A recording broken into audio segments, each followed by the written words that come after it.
अखिल भारतीय अखाड़ा परिषद से संबद्ध 13 अखाड़ों और मेला अधिष्ठान की आयोजित बैठक को ग्रहण लग गया।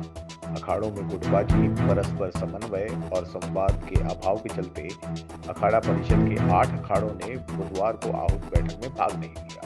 पूर्व में मुख्यमंत्री पुष्कर सिंह धामी के आमंत्रण पर सभी अखाड़ों ने बैठक में उपस्थित होकर सहयोग देने का आशीर्वाद मुख्यमंत्री को दिया था। तब मेला अधिष्ठान ने सभी अखाड़ों को व्यक्तिगत निमंत्रण भेजा था, जिसमें सभी अखाड़ों ने प्रतिभाग किया था। लेकिन अखाड़ा परिषद के 2 गुटों में बटी हुई है, लिहाजा मेला अधिष्ठान द्वारा निमंत्रण भेजने की चूक भारी पड़ गई और 8 अखाड़ों ने बैठक का बहिष्कार किया।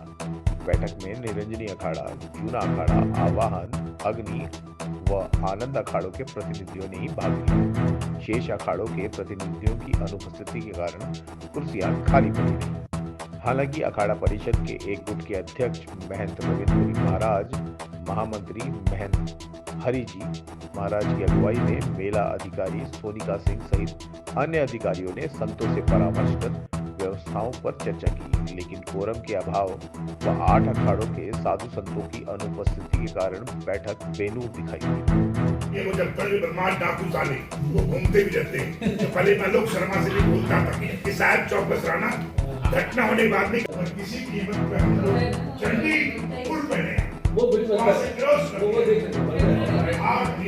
अनेक प्रकार के आने वाले बाधाएं रास्तों को भी, क्योंकि जैसे कि हम लोग पहले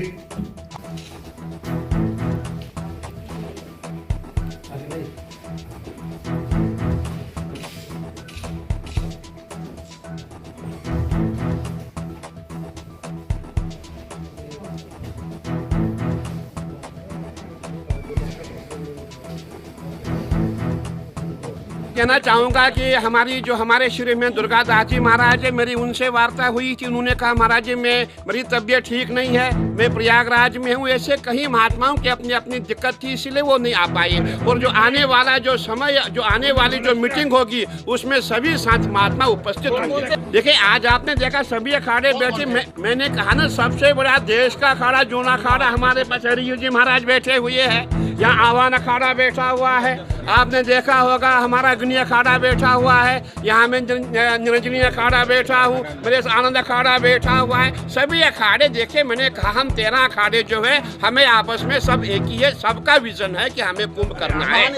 जो बिंदु थे जिसके बारे में आज ये बैठक बुलाई गई थी, एक तो हम लोग क्योंकि अब आगे जब जाएंगे तो लैंड अलॉटमेंट का है, फिर किस तरह से अमृत स्नान होने हैं, किस तरह से पेशवाइयाँ आनी हैं, उन सब पे पूरा डिस्कशन हुआ आज और काफ़ी अच्छी बैठक रही। और जितने भी सुझाव आए हमने ले लिए हैं और उसके आगे हम कर रहे हैं। अभी काफ़ी अखाड़े आए हैं यहाँ पे, ज़्यादातर सारे अखाड़ों को हमने सूचना भी दे दी थी, लेकिन कुछ लोग इस वजह से नहीं आ पाए क्योंकि होली का भी टाइम है और दूसरा कुछ लोग कहीं बाहर भी थे। जी तो मैडम बेहतर होता उलास्टा के बाद बैठक रख ली जाती है? नहीं, क्योंकि हम लोगों को तो अब आगे बढ़ना ही था, तो हम लोगों ने पहले से सबसे बातचीत करके आगे उनसे बात हो गई है, आगे वो भी बैठे। उन्होंने बताया कि जैसे लैंड अलॉटमेंट की प्रक्रिया शुरू कर दी जाए, स्थायी और अस्थायी कार्य जो कराए जाने हैं वो पता चल जाए, इसके अलावा जो सुरक्षा व्यवस्था है उसके बारे में बात हुई, ये सारी बातें।